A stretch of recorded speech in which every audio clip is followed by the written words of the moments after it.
berkumpul Tuhan di hadapan tangan-Mu. Kami sujud menyembah Engkau Tuhan, sujud menyembah dalam indahnya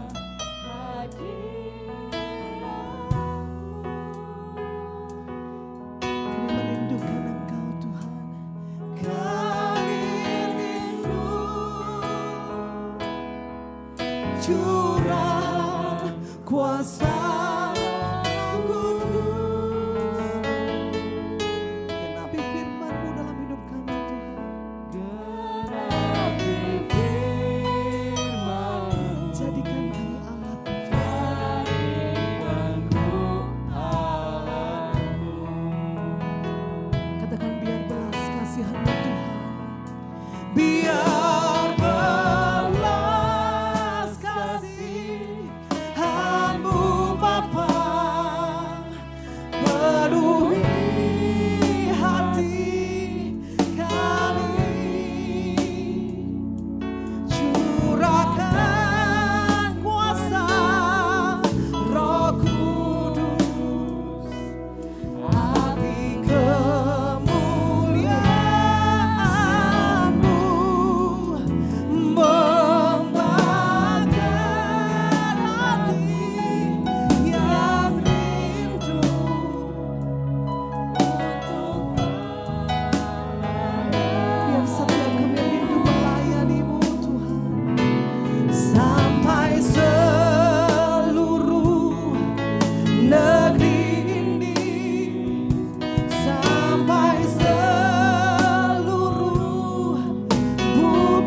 wanita, angkat suara bagi Tuhan, katakan, kami berkumpul Tuhan di hadapan tahta-Mu. Kami sujud Tuhan, sujud menyembah dalam indahnya hadirat.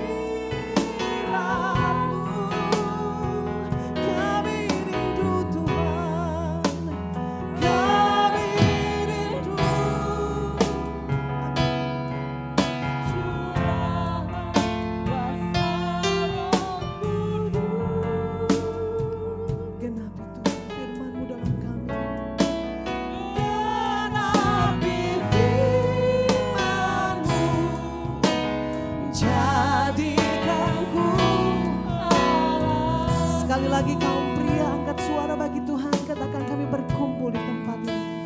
Kami berkumpul Tuhan di hadapan tahta-Mu. Yesus, kami sujud Tuhan, sujud menyembah dalam indahnya hadirat-Mu. Oh, kami rindu Tuhan, kami rindu, berikan kami Tuhan curahan kuasa Roh Kudus. Genapi firman-Mu dalam setiap kami Tuhan. Genapi firman, jadikan kami semua alat-Mu yang Kau pakai untuk memuliakan nama-Mu Tuhan. Mari bersama katakan, biar belas kasihan-Mu Bapa.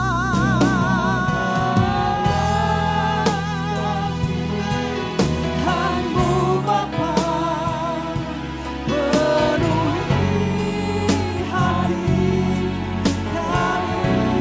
Curahkan kuasa-Mu, curahkan kuasa Roh Kudus, api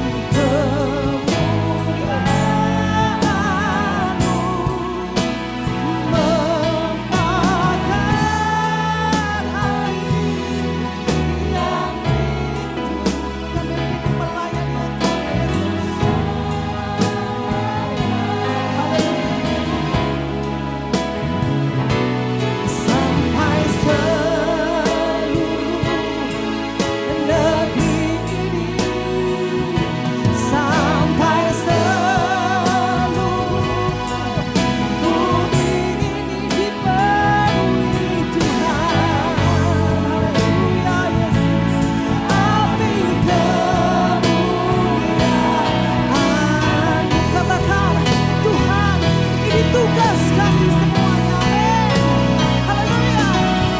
Tuhan, ini tugas kami. Beri keberanian bagi kami. Dan selanjutnya kami serahkan kepada Bapak Evangelis Raja.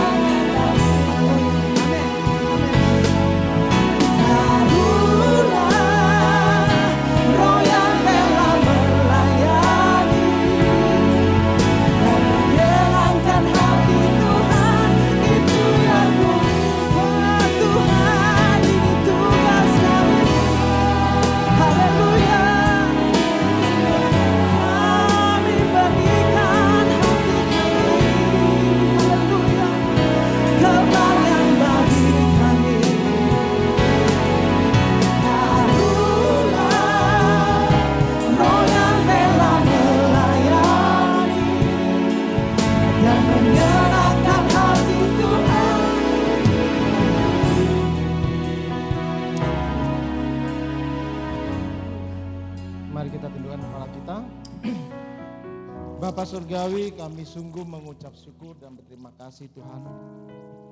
Pagi hari yang indah ini Tuhan, inilah kami anak-anak-Mu yang selalu setia untuk terus bersekutu bersama-sama dalam keadaan apapun juga. Kami sungguh mengucap syukur dan berterima kasih Tuhan Yesus. Tuhan masih memberi kesempatan kepada kami hingga saat ini. Oleh karena itu Tuhan, inilah hidup kami Tuhan. Pakailah kami Tuhan, supaya dikenapi semua firman Tuhan melalui kami yang sudah mengaku percaya kepada Tuhan Yesus. Terima kasih Bapa. Sebentar hamba akan membicarakan tentang firman Tuhan. Biarlah Tuhan boleh mengurapi hamba dan mengurapi anak-anak-Mu semua itu. Menyentuh hati setiap anak-anak-Mu tempat ini Tuhan.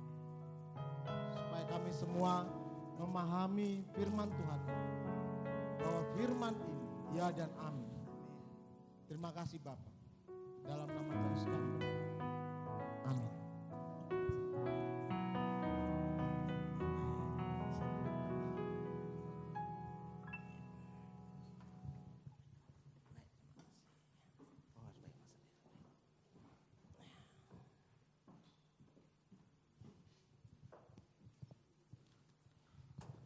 Shalom, selamat pagi Bapak Ibu yang dikasihi oleh Tuhan.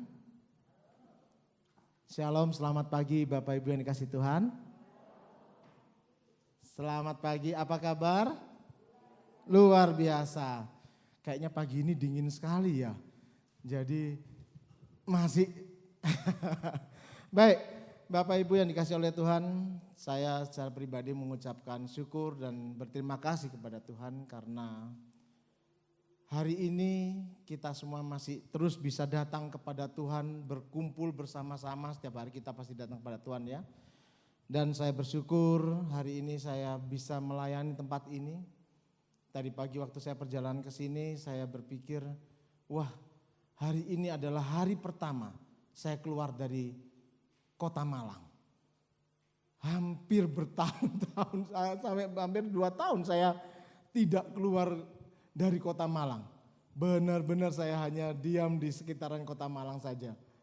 Ya puji Tuhan, ini kesempatan yang indah sekali untuk kita bisa bersekutu bersama-sama. Baik Bapak Ibu yang dikasihi oleh Tuhan, sebelumnya saya memperkenalkan nama saya Andi Dharma Bakti, Neno Haran. Kalau Neno Haran karena bapak saya orang Timor, ibu saya dari Sumeneb. Tadi pagi ngobrol-ngobrol, wah perpaduan luar biasa, betul. Perpaduan luar biasa.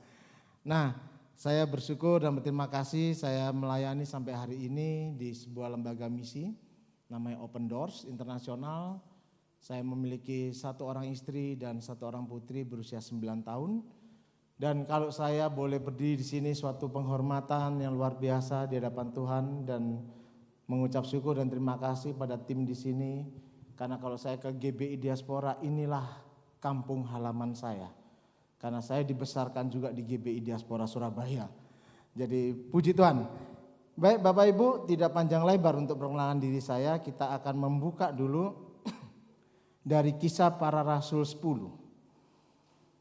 Kisah Para Rasul 10 ayat yang ke-42 sampai 43. Saya akan membacakannya. Sudah bertemu semua dengan Kisah Para Rasul 10 42-43. Dan ia telah menugaskan kami memberitakan kepada seluruh bangsa dan bersaksi bahwa dialah yang ditentukan Allah menjadi hakim atas orang-orang hidup dan orang-orang mati. Tentang dialah semua nabi bersaksi bahwa barang siapa percaya kepadanya, ia akan mendapat pengampunan dosa oleh karena namanya. Saya ulang lagi ya. Dan ia telah menugaskan kami memberitakan kepada seluruh bangsa dan bersaksi bahwa dialah yang ditentukan Allah menjadi hakim atas orang-orang hidup dan orang-orang mati. Ayat 42a, dan ia telah menugaskan kami. Nanti kita lihat konteksnya di Kisah Para Rasul 10 ini siapa yang berbicara ini. Dan kita melihat konteks saat ini. Kemudian saya mau mengajak Bapak Ibu untuk mari kita melihat dari Roma pasal yang ke-10. Ayat yang ke-14 sampai yang ke-15. Roma 10 ayat yang ke-14 sampai yang ke-15. Saya bacakan. Tetapi bagaimana mereka dapat berseru kepadanya jika mereka tidak percaya kepada Dia? Bagaimana mereka dapat percaya kepada Dia jika mereka tidak mendengar tentang Dia? Bagaimana mereka mendengar tentang Dia jika tidak ada yang memberitakannya? Dan bagaimana mereka dapat memberitakannya jika mereka tidak diutus? Seperti ada tertulis, betapa indahnya kedatangan mereka yang membawa kabar baik. Kalau kita melihat di dalam Kisah Para Rasul 10 ayat 42 dan 43 dan Roma 10 14 sampai 15. Di dalam Roma 10 14 15 ini menarik sekali. Kenapa? Berisi banyak pertanyaan. Tetapi bagaimana mereka dapat berseru kepada Tuhan Yesus? Kepada Allah yang hidup jika mereka tidak percaya kepada Dia. Kemudian bagaimana mereka dapat percaya kepada Dia jika mereka tidak mendengar tentang Dia? Ini pertanyaan-pertanyaan yang ditujukan kepada para pembaca firman Tuhan. Yang ditujukan kepada, yang ditanyakan kepada anak-anak Tuhan yang sudah mengaku percaya kepada Tuhan Yesus. Saya kembali lagi ke dalam Kisah Para Rasul. Nah, Bapak Ibu yang dikasih oleh Tuhan. Kata Injil keselamatan itu sangat lekat sekali dengan kata perdamaian. Ya, Injil keselamatan, kita pasti sering mendengar Injil keselamatan. Atau Injil dan keselamatan itu sangat lekat sekali dengan kata perdamaian. Nah, kalau kita berbicara tentang keselamatan, perdamaian, maka kita bisa mungkin kita berpikir, oh, ada dua hal yang bertentangan. Ya, kalau kita mengenal ada Allah yang kudus dan ada manusia yang berdosa.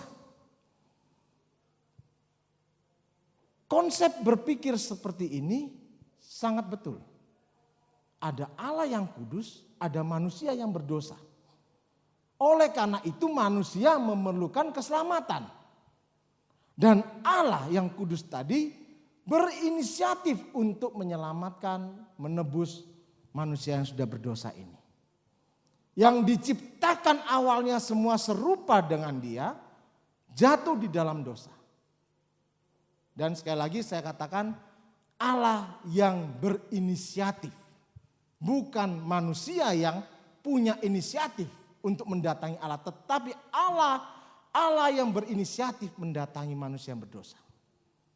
Nah, kalau kita melihat dari kata Injil keselamatan dan kata perdamaian, maka seringkali kita berpikir secara ini hubungan vertikal.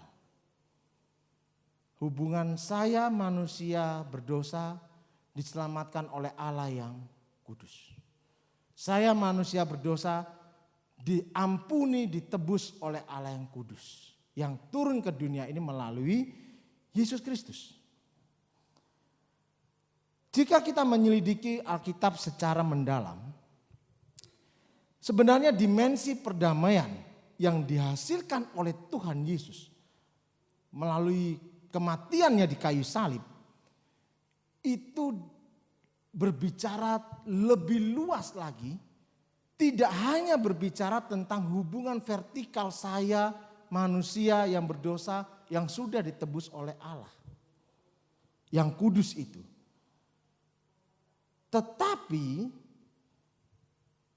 penebusan yang dilakukan oleh Tuhan Yesus yang memiliki jangkauan lebih luas lagi, selain hubungan vertikal kita dengan Tuhan, saya pribadi sebagai orang berdosa awalnya dengan Tuhan, saya yang sudah mendapatkan keselamatan yang ditebus oleh Tuhan,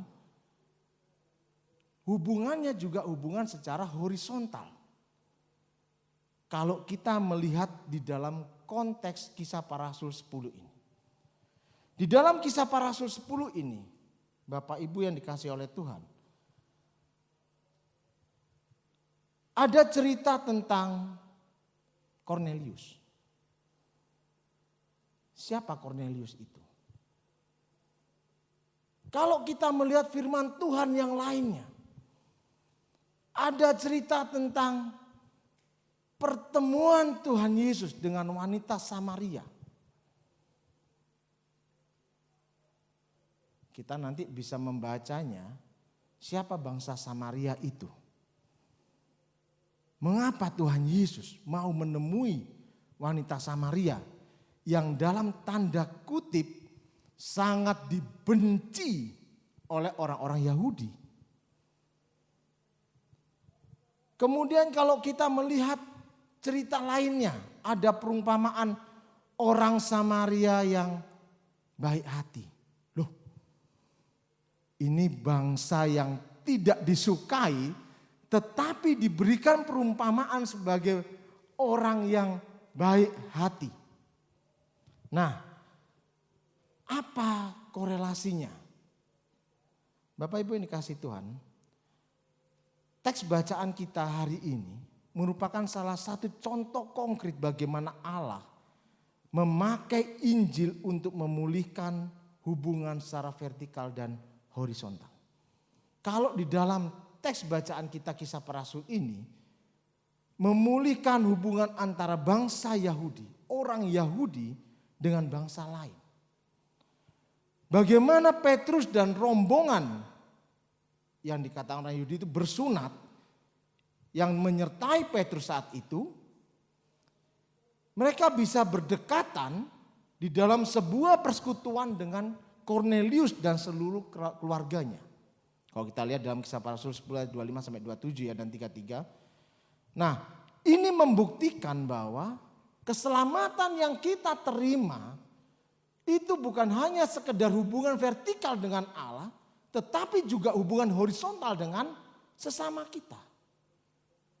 Tanpa melihat latar belakang, tanpa melihat profesinya, tanpa melihat siapa dia, suku apa, agama apa. Kenapa? Karena di dalam Kisah Para Rasul 10 ayat yang ke-42 tadi dikatakan, dan Tuhan telah menugaskan kami memberitakan kepada seluruh bangsa dan bersaksi. Ini bukan hanya tugas kepada Petrus. Bukan hanya tugas kepada seorang pendeta, bukan hanya tugas kepada seorang gembala, bukan hanya tugas kepada majelis, bukan hanya tugas untuk mahasiswa-mahasiswi yang sekolah teologi, tetapi firman Tuhan ini diperuntukkan untuk setiap orang yang mengaku percaya kepada Tuhan Yesus. Kemudian kalau melihat lagi dalam Roma 10 tadi. Pertanyaan-pertanyaan yang banyak tadi ditujukan kepada siapa? Kepada orang percaya yang membaca firman Tuhan ini. Ini pertanyaan kepada kita semua. Bagaimana mereka bisa berseru kalau mereka tidak percaya kepada Tuhan Yesus?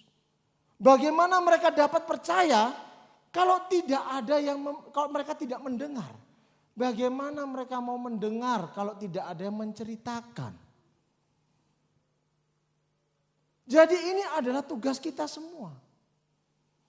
Nah, jika kita membaca firman Tuhan, maka kita dapat melihat bahwa pergerakan Injil itu ya secara keseluruhan dalam Kisah Para Rasul, berdasarkan Kisah Para Rasul 1 ayat 8, dari Yerusalem, Yudea, Samaria pun dituliskan di situ.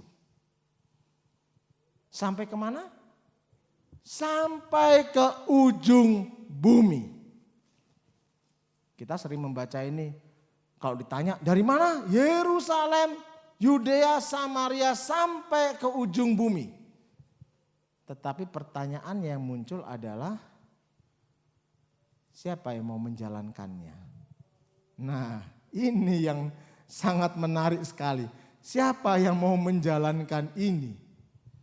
Karena itu di dalam Roma tadi dituliskan bagaimana mereka mau mendengar kalau tidak ada yang mau bersaksi. Bapak Ibu yang dikasih oleh Tuhan, sekali lagi waktu saya diberikan oleh panitia tentang ayat-ayat ini, saya mengatakan begini, Tuhan luar biasa ini. Ya luar biasa, semua firman Tuhan ini tidak ada yang tidak berkaitan satu dan lainnya. Dan ini luar biasa. Petrus menegaskan di dalam Roma dibuat sebuah pertanyaan. Siapa? Siapa? Siapa? Ini pertanyaan dari Tuhan, siapa? Nah, Bapak Ibu yang dikasih oleh Tuhan. Dalam peristiwa ini, ya, dalam peristiwa di dalam Kisah Para Rasul ini, walaupun Kornelius bukan dari etnis Yahudi, tetapi dia adalah orang yang sungguh-sungguh menjalankan perintah Tuhan. Loh, kok bisa ya? Kalau kita pernah membaca satu kisah tentang Mahatma Gandhi, pernah ya membaca tentang Mahatma Gandhi? Mahatma Gandhi sangat mengagumi Tuhan Yesus. Tetapi dia tidak pernah mau percaya. Mengapa? Saat dia mau beribadah, ingin mengenal Tuhan yang ajarannya yang dia dengar itu luar biasa. Tapi rupanya suku, rupanya budaya harus dibeda-bedakan. Sehingga akhirnya dia mengatakan bahwa Yesus ajarannya luar biasa, tapi dia tidak bisa percaya. Ini menyedihkan sekali. Karena itu di pagi hari ini Bapak Ibu yang dikasih oleh Tuhan. Ini adalah tugas kita semua sebagai orang percaya. Misi itu bukan tugas gembala, pendeta, tugas orang-orang tertentu. Tetapi tugas kita semua sebagai orang percaya. Dimanapun kita berada, bertemu dengan siapapun juga, kita harus menjalankan misi Allah. Tidak bisa kita menutup diri kita hanya berdiam diri. Kita harus menjalankan misi Allah. Di dalam Kisah Para Rasul itu sudah jelas sekali dituliskan. Dari Yerusalem, Yudea, Samaria sampai ke ujung bumi. Artinya apa? Allah ingin semua ciptaannya itu selamat. Dengan mendengarkan dari orang yang mau bersaksi tentang siapa Kristus itu dan keselamatannya. Itu yang Allah inginkan. Nah, kalau kita ada sampai hari ini sebagai orang yang percaya kepada Tuhan Yesus, itu anugerah yang luar biasa. Amin. Anugerah yang luar biasa. Karena masih banyak sekali orang yang belum percaya. Banyak sekali orang yang sudah tampak sekali. Ini orang, aduh, apalagi zaman seperti ini ya. Setiap hari kita dengar, aduh si ini meninggal, si ini meninggal. Aduh dia belum tahu keselamatan. Inilah tugas kita. Saya tempo hari berbincang-bincang dengan salah satu anak Tuhan. Gimana ya ini ya corona ini. Anak Tuhan di NTT sana beliau mengatakan begini. Pak Andi, corona ini menjengkelkan sekali. Kenapa corona menjengkelkan? Kita tidak bisa kemana-mana. Memangnya Bapak mau kemana? Ya kita tidak bisa aktivitas. Jadi seringkali pemahaman kita ini hanya terkotak-kotak pada sebuah aktivitas, sebuah rutinitas kita. Saat ini saat yang tepat. Kamu gak pernah tahu kapan corona datang kepadamu. Saat yang tepat. Percaya kepada Tuhan Yesus. Orang yang percaya kepada Tuhan Yesus mau berpulang kapanpun juga. Sebentar lagi, 1 menit lagi, 1 detik lagi. Tidak ada masalah buat kita. Karena memang rumah kita sesungguhnya bukan di bumi ini. Bukan di sini rumah kita. Kalau ada orang yang ingin selama-lamanya di bumi ini, mari baca firman Tuhan lagi baik-baik. Siapa kita? Nah, tetapi kalau kita masih ada di dunia ini tidak tahu sampai kapan, pergunakan kesempatan yang indah ini untuk menjadi saksi Kristus. Amin. Loh, kok ditanya untuk menjadi saksi Kristus? Amin. Aminnya berat sekali ya. Enggak ya. Amin ya semua ya. Mari menjadi saksi Kristus dimanapun kita berada dalam kondisi apapun juga.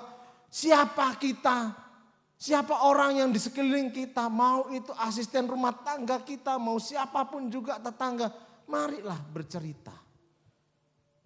Tadi saya bercerita sedikit, saya katakan begini, tetangga-tangga saya berkeluh kesah. Aduh PPKM lagi. Repot ini kok PPKM terus. Saya katakan saya punya usaha, istri saya punya usaha, saya punya usaha. Apa enggak susah Pak dengan usaha Bapak dengan kondisi PPKM ini? Saya katakan begini. Dalam iman kami. Saya katakan pada beliau, iman kami dalam kondisi apapun juga. Kami yakin Tuhan tidak pernah melepas kami. Dan itu terbukti. Orang teriak-teriak tentang kondisi ekonomi. Ini sepi. Saya berkatakan pada istri. Adakah penurunan penjualan? Ada. Adakah hatimu sedih dengan penurunan penjualan? Tidak. Kami terus bisa berbahagia, bergembira. Tidak ada masalah. Bapak Ibu hanya sedikit saja cerita. Sebenarnya kami membuat usaha ini dimulai pada saat lockdown pertama kali. Itu berarti di tahun 2020 ya, di bulan Mei. Kami berdoa kepada Tuhan, Tuhan kalau dari sisi pekerjaan saya tidak kekurangan. Tapi saya melihat banyak masyarakat yang sulit. Tuhan memberikan sebuah ide, akhirnya oke, saya menjalankan ini sampai istri saya tanya, kamu gak kurang kerjaan? Kok mau ada lagi kerjaan lagi? Tidak apa-apa. Ini misi saya. Saya ingin bertemu orang melalui usaha ini. Dan saya ingin memberikan harga, orang-orang bolehlah memberikan harga mahal, saya memberikan harga murah. Kalau dia tanya, kok kenapa murah? Ya enggak apa-apa. Apa tidak boleh saya kasih harga murah? Dan disitulah saatnya saya bersaksi. Saya kasih harga segini, saya enggak kekurangan. Loh, orang Kristen, iya saya anak Tuhan. Saya enggak kekurangan. Bahkan satu ketika ada orang mau beli hanya sedikit aja karena uangnya sedikit, saya kasih saja. Ini bukan saya mau menyombongkan dia, saya cerita, saya kasih. Sampai pedagang yang lain mengatakan, Pak, kok Bapak bisa seperti itu enggak rugi? Itulah kesempatan saya cerita. Mas, saya ini iman percaya saya pada Tuhan Yesus. Saya katakan pada Tuhan Yesus. Saya tidak kenal rugi. Sekalipun saya kasih, saya tetap untung, Mas. Bukan bicara pahala. Pahala tidak membawa saya kepada surga. Saya katakan begitu pada dia. Jadi dimanapun juga kita berada Bapak Ibu, profesi kita apapun juga profesi kita, mari bersaksi tentang siapa Kristus. Bapak Ibu yang dikasihi oleh Tuhan, saya ditinggal orang tua saya sejak saya masih SD. Bapak saya kemudian menyusul ibu saya. Marah sekali di dalam hati saya. Masa depan kelihatan suram. Tidak tahu mau jadi apa ke depan ini. Sekolah masih bisa enggak. Setelah saya benar-benar bertobat. Saya dipermandikan di GBI Diaspora Surabaya. Dimuridkan di sana. Kemudian saya bersekolah di sekolah teologi di Bandung. Saya katakan pada Tuhan, Tuhan, kalau saya paling sedih, kalau saya disuruh weekend. Disuruh khotbah, ternyata gereja di mana kami melayani hanya terima yang khotbah minimal S2. Waduh, ini S1 pun belum lulus. Kapan ininya kesempatannya? Udah disuruh nyanyi. Kata orang-orang kalau saya nyanyi lebih baik orang lain tidur. Main musik enggak bisa. Akhirnya satu ketika saya ke Surabaya, saya melihat pemakaman orang tua saya. Disitulah Tuhan memberikan pencerahan pada saya. Kamu tidak kasihan pada orang-orang yang membersihkan makam. Memang mereka mencari uang. Tapi mereka mau melayani kamu, tapi mereka tidak mengenal aku. Akhirnya saya ambil keputusan melayani di pemakaman Kristen di, saya lupa namanya, di kota Bandung. Orang-orang tanya, dosen saya tanya, kamu weekendnya di mana? Di pemakaman. Ngapain di sana? Ya PI Pak. Loh masa saya di sana mau ngitungin orang yang dikubur? Ya PI. Tidak ada yang percaya Bapak Ibu, ini cerita sungguh tidak ada yang percaya. Satu ketika keluarga dari rektor saya meninggal. Karena tidak ada tempat, sudah penuh menurut mereka, itu hanya politiknya mereka ya. Saya datang ke sana, saya katakan, teman-teman ini anak Tuhan. Ada tempatnya. Disitulah akhirnya mereka tahu pelayanan saya di sana. Saya ditanya, waktu saya skripsi saya ditanya, kenapa kamu pilih pelayanan seperti itu? Mereka melayani kita, tapi mereka tidak mengenal Tuhan. Mereka tidak menerima keselamatan, tapi mereka melayani kita. Melayani keluarga kita, dibersihkan makamnya. Walaupun backgroundnya mereka mencari upah. Disitulah saya punya hati untuk melayani mereka. Ada uangnya? Tidak, saya tidak mikir uang. Mahasiswa kurang-kurang tapi saya enggak mikir. Jalan kaki sekitar 35 kilo dari kampus saya. Kampus saya di bukit itu di tengah kota. Cuapeknya luar biasa. Padahal kok saya mau pelayanan di gereja itu, di gereja yang tadi saya sebutkan, saya ada dikasih fasilitas kendaraan. Cuma saya bingung, habisnya saya mau ngapain di gereja ini, saya bingung juga. Akhirnya banyak menganggurnya, saya tidak nyaman.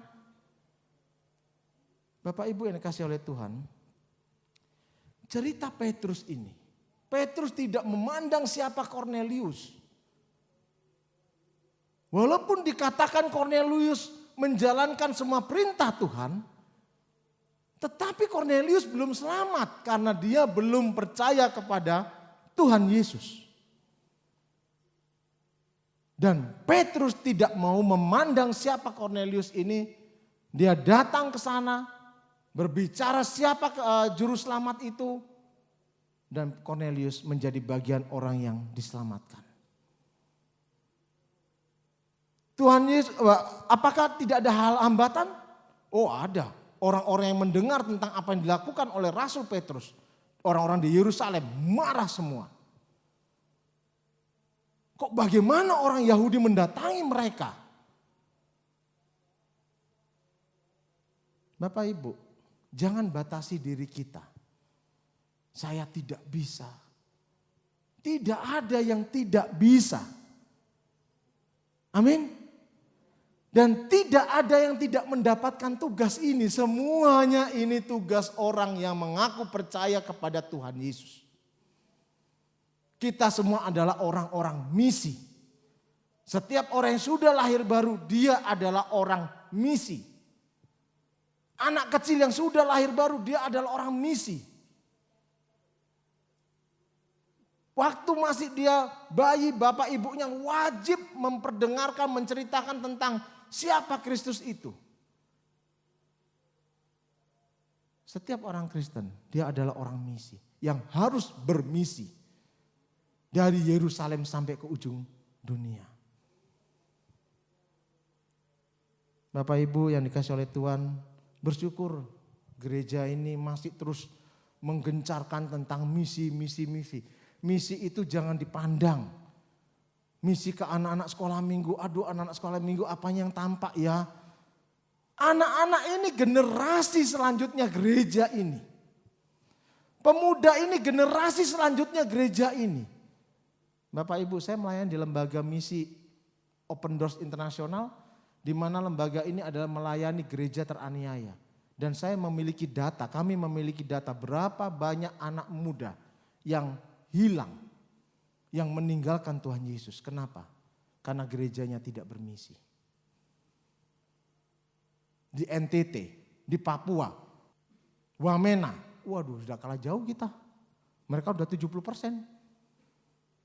Terus mereka melakukan percepatan, sedangkan kita gereja benar-benar tidak ada yang tidak mau bermisi di sana. Saya bertemu dengan gereja-gereja lokal di sana, tidak ada yang melakukan misi. Ada enggak departemen misi? Ada. Tetapi tidak berjalan. Mari selamatkan generasi muda. Mari selamatkan orang-orang yang ada di sekeliling kita. Mau itu asisten rumah tangga kita, mau itu babysitter, siapapun juga. Mari bawa mereka kepada Kristus. Supaya mereka ada ciptaan Tuhan juga. Mereka tidak diciptakan sembarangan. Ya, Tuhan tidak menciptakan, saya menciptakan dulu yang untuk percaya pada saya, kemudian saya menciptakan yang tidak percaya pada saya. Tidak. Keputusan mau melakukan atau tidak firman Tuhan ada di diri kita masing-masing. Dan itu harus kita pertanggungjawabkan kepada Tuhan suatu ketika kelak. Bapak Ibu yang dikasih oleh Tuhan, saya ingin mengakhiri firman Tuhan ini. Mari kita mengubah paradigma kita. Bahwa keselamatan yang kita terima itu tidak hanya hubungan kita dengan Tuhan saja. Tetapi juga hubungan kita dengan orang lain. Kita sudah menerima keselamatan dari Tuhan, kita melihat orang lain yang belum menerima keselamatan itu. Jangan pandang dia itu siapa. Tapi dia ada ciptaan yang harus diselamatkan juga. Amin. Mari kita tundukkan kepala kita.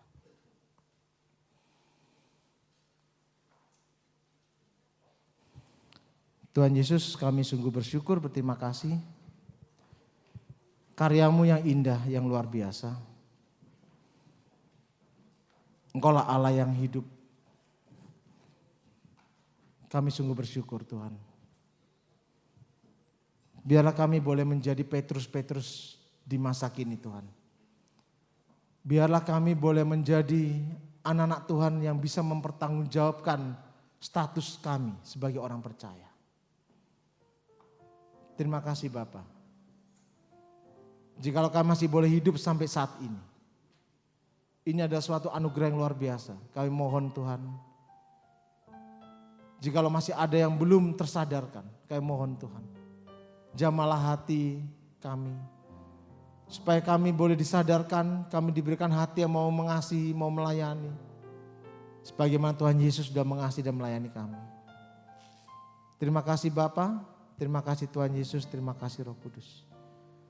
Mengucap syukur dan terima kasih hamba boleh selesai berbicara. Tapi biarlah firman Tuhan ini boleh melekat dalam hati anak-anak-Mu Tuhan. Berkati mereka semua Tuhan, berkati semuanya, berkati Tuhan. Berkati hidup mereka. Terima kasih Bapa. Dalam nama Tuhan Yesus kami berdoa. Amin.